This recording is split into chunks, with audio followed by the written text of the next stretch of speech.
আজকে আমি আপনাদের সাথে আমার কোনো একটি অনলাইন ক্লাসে করা একটি পুরনো পেইন্টিংয়ের ভিডিও শেয়ার করতে যাচ্ছি। এটা একটা পায়রার ছবি।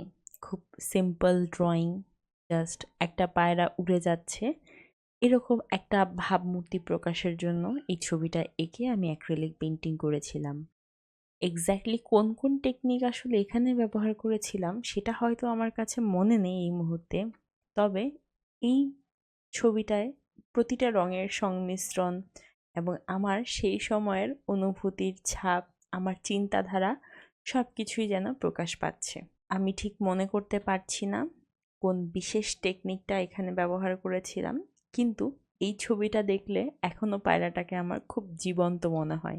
মজার ব্যাপার হচ্ছে এখানে খুব জীবন্তভাবে বা আমরা যেটাকে রিয়ালিস্টিক ওয়ে বলি সেভাবে কিন্তু পেইন্টিংটা করা হয়নি। পেইন্টিংটা করা হয়েছিল একদমই স্ট্রোক টেকনিকে। এখানে খুব লাইভলি একটা ব্যাপার আছে যেটা আমি শুরু থেকেই আমার পেইন্টিংটাতে রাখার চেষ্টা করেছিলাম।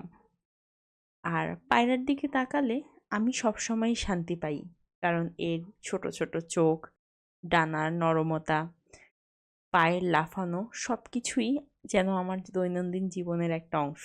এই সাধারণ দৃশ্যগুলোর মধ্যেও আমি খুঁজে পাই এক অবিস্তীর্ণ সৌন্দর্য। এই পেইন্টিংয়ে আমি চাইছিলাম না পায়রাটাকে জীবন্ত করতে। শুরু থেকেই এই জন্য কালারগুলোকে সেভাবে রাখার চেষ্টা করছিলাম।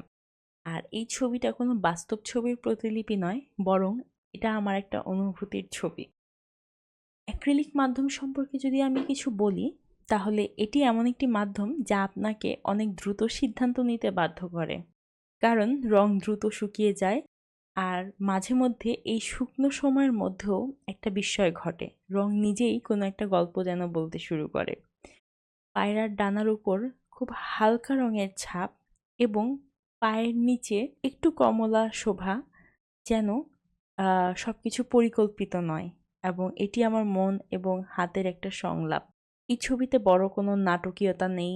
নরম আলো, মৃদু ছায়া অথবা মৃদু ছায়া আর সেই নীরবতা, এই তিনটা বিষয়ই এই উড়ন্ত পায়রাটিকে শান্ত করে তোলে।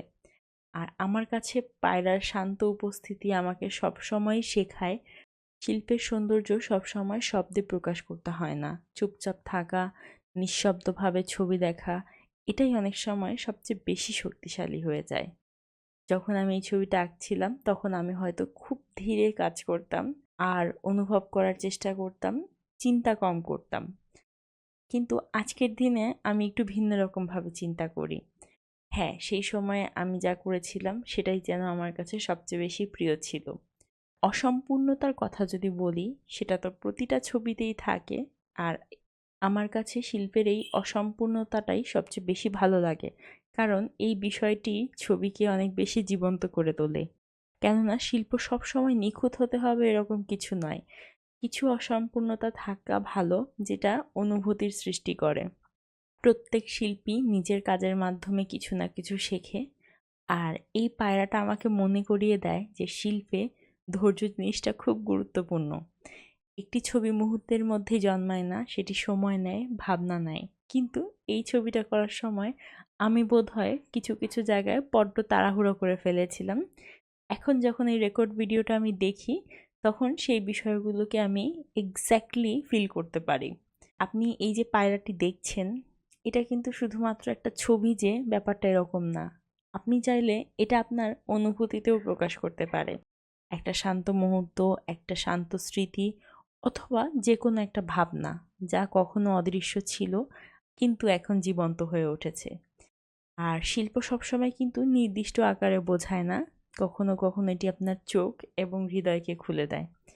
আমি এই ভিডিওতে আসলে এই মুহূর্তে কোনো টেকনিক শেখাতে চাইনি। হ্যাঁ, অবশ্যই আমি ক্লাসে এই বিষয়গুলোর টেকনিক নিয়ে আলোচনা করেছিলাম, যা এক্স্যাক্ট আমার এই মুহূর্তে মনে নেই।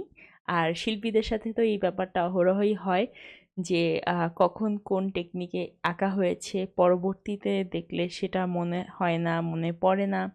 আবার অনেক সময় আমরা একই ছবিতে ভিন্ন ভিন্ন রকমের টেকনিক ব্যবহার করি। আর এই সকল টেকনিকগুলো নিয়েই কিন্তু আপনাদের জন্য আমার একটা নতুন চমক আসতে যাচ্ছে খুব শীঘ্রই। আশা করি আপনারা ততদিন আকিটুকি অফ ফারহিনার সাথে থাকবেন। আপনারা সবাই জানেন যে আমার অনলাইনের লাইভ ক্লাসের শেষ ব্যাচ ছিল ব্যাচ 30, এবং এর পরবর্তীতে আমার কোনো লাইভ ব্যাচ আসছে না। আকিটুকি অফ ফারহিনা থেকে কিন্তু শেখার যাত্রাটা আপনাদের থেমে যাবে, ব্যাপারটা এরকম নয়।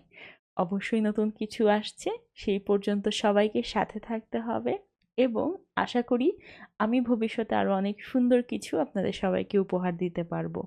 এতক্ষণ মনোযোগ দিয়ে ভিডিওটি আমার সাথে দেখার জন্য সবাইকে অসংখ্য ধন্যবাদ।